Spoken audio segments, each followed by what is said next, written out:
Dragon Ball Daima fue anunciado como la obra de Akira Toriyama y esperado por los fans durante bastante tiempo. Sin embargo, ahora que esta serie ha terminado, podemos decir que aparecieron varios elementos que podrían estar contradiciendo directamente el canon de Dragon Ball Super. Pero entonces, ¿qué es lo que pasará con el canon de Dragon Ball a partir de ahora? ¿Por qué es que Daima contradice varios puntos de Dragon Ball Super? ¿Acaso esto significa que Dragon Ball Daima no es canónico? Y si es así, ¿por qué tiene tantas inconsistencias? Pues para responder a todas estas preguntas, esto es Explicación. Los dos nuevos canon de Dragon Ball.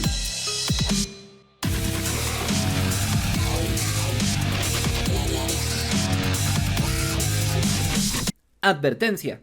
Este video está basado en datos oficiales del manga y el anime. Sin embargo, las teorías y deducciones son de carácter personal, por lo que deben ser tomadas con discreción.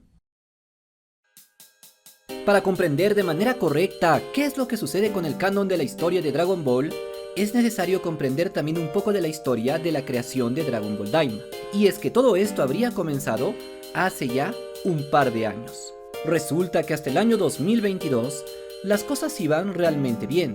Akira Toriyama era quien se encargaba de dar los lineamientos generales para las nuevas sagas, mientras que su discípulo Toyotaro era el encargado de dibujar y de escribir esta historia. Por otro lado, Akio Yoko trabajaba como editor y supervisor general, encargándose de dar varias ideas para el desarrollo de las series y las películas, como por ejemplo es el caso de hacer que Broly se volviera un personaje canónico. Sin embargo, existían algunos conflictos entre Shueisha y Akio Yoko, ya que este último deseaba llevar a la animación varias cosas de Dragon Ball, como por ejemplo la saga de Moro y otras películas, mientras que Shueisha simplemente se negaba a todo esto. Como resultado de este conflicto, los directivos de Shueisha terminaron despidiendo a Akio Yoko, quien muy enfadado decidió marcharse de la empresa, pero no lo hizo solo, sino que una gran cantidad de empleados se fueron con él. Por si esto fuera poco, Akio Yoko se llevó una gran parte de los derechos de Dragon Ball, anunciando que a partir de este punto, él se encargaría del anime y de los videojuegos. Completamente aterrados, los directivos de Shueisha se dieron cuenta que incluso Akira Toriyama había decidido apoyar a Akio Yoko.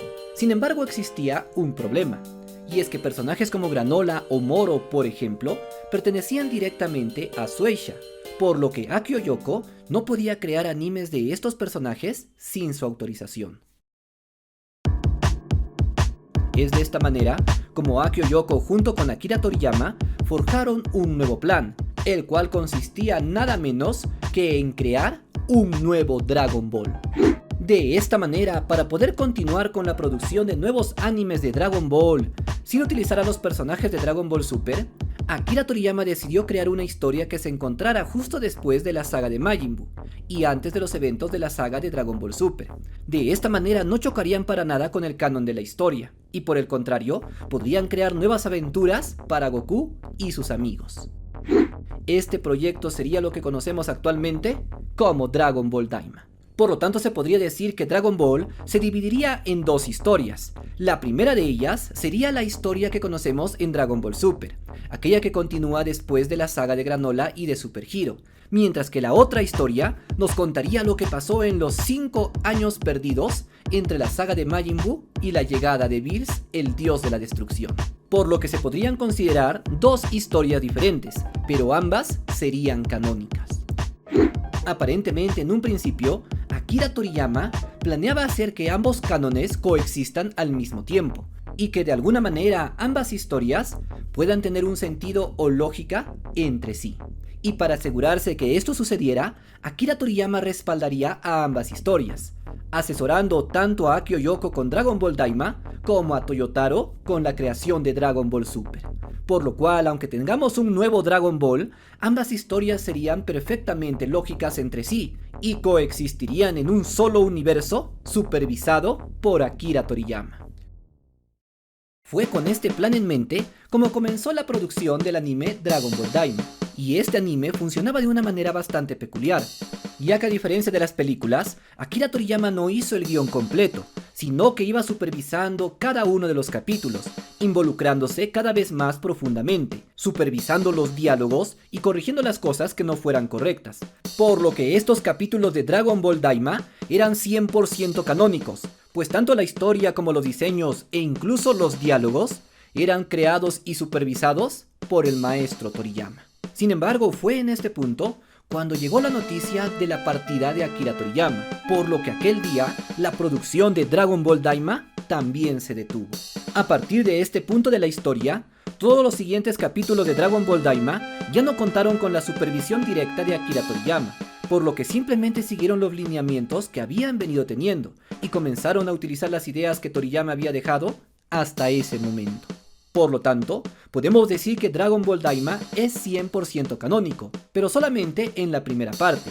Sin embargo, la parte final de Dragon Ball Daima ya no contó con la participación directa de Akira Toriyama, y por lo tanto existen algunos diálogos que podrían contradecir el canon, ya que fueron escritos directamente por Toei Animation, sin la supervisión del maestro Toriyama.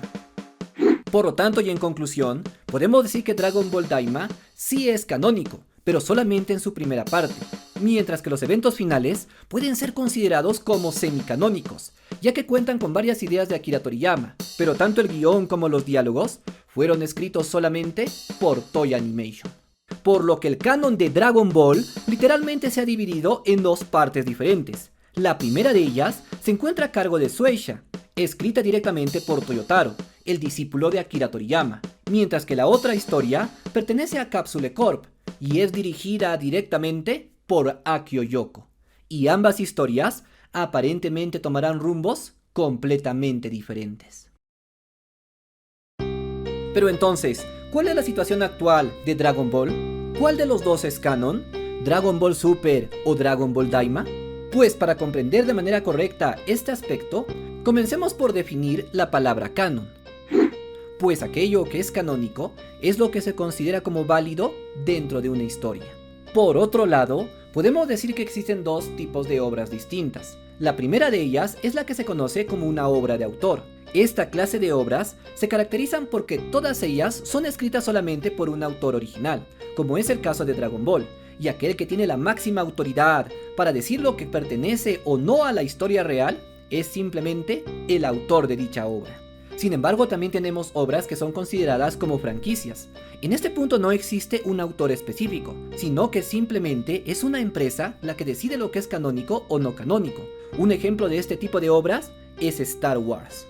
En el caso de Dragon Ball, estamos hablando de una obra de autor, y por lo tanto el único capaz de decir si una historia es canónica o no canónica será simplemente el autor de dicha historia. En el caso de Dragon Ball, Akira Toriyama ya no está presente, y por lo tanto, a partir de este punto, el canon de Akira Toriyama simplemente ya se ha terminado. Sé que puede resultar duro aceptarlo, pero esta es la verdad, y sin embargo, fue el propio Akira Toriyama quien dejó un sucesor, a quien le encargó, por así decirlo, el cuidado de su propio canon. De modo que a partir de este punto, el sucesor del canon de Dragon Ball es Toyotaro. Y por lo tanto, ya no podemos hablar de un canon de Dragon Ball de Akira Toriyama, pues este autor ya no está presente, sino que el canon de Dragon Ball actualmente sería conocido como el canon según Toyotaro.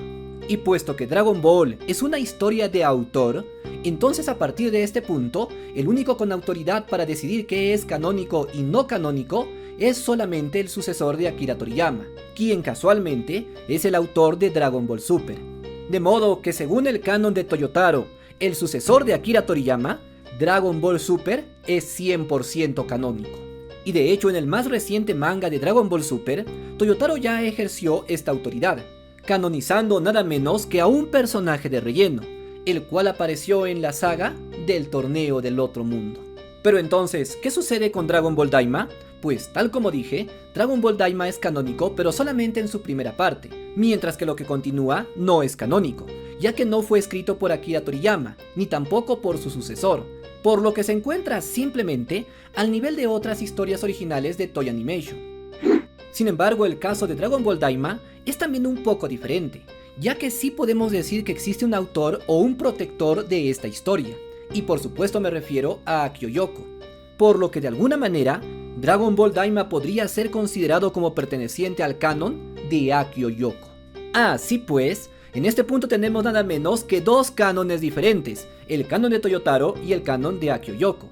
Y la verdad es que pienso que para Akio Yoko es fundamental conseguir un buen guionista, alguien que conozca a la perfección el lore de toda la franquicia y que comprenda cómo funciona el mundo de Dragon Ball, porque de lo contrario, y si siguen cometiendo errores como el de Piccolo, esta línea de tiempo podría comenzar a perder credibilidad y el fandom podría darle la espalda. Por lo que espero que las siguientes historias de Dragon Ball Daima tengan un aumento en su calidad y en su consistencia. Pero ¿cuál de las dos líneas de tiempo de Dragon Ball es mejor? Pues como ya lo dije varias veces, esto es algo subjetivo y depende de cada quien, ya que habrán fans que le darán mayor importancia al canon de Akio Yoko, y eso me parece perfectamente bien. Personalmente, considero que la persona más indicada para cuidar del canon es el discípulo de Akira Toriyama, y por lo tanto lo que yo considero más canónico es aquello que Toyotaro escriba o canonice directamente. Por otro lado, creo que el fandom de Dragon Ball es bastante inteligente y maduro, y por lo tanto creo que podemos comprender que la historia se dividiera en dos partes diferentes, y eso no nos impedirá para nada el disfrutar de ambas historias. Sin embargo, no debemos olvidar un punto muy importante, y es que lo más seguro es que sea el propio Toyotaro quien intente hacer lo que Toriyama quería en un principio, que los dos Dragon Ball coexistan en armonía y sin contradecirse el uno con el otro, por lo que tendremos que esperar para ver cómo es que Toyotaro logra arreglar todas estas inconsistencias. Si te gustó este video, activa la campana, para que no te pierdas ningún video interesante del mundo de Dragon Ball. Yo soy Kennel y esto es Indie Arts, donde hablamos de anime y videojuegos.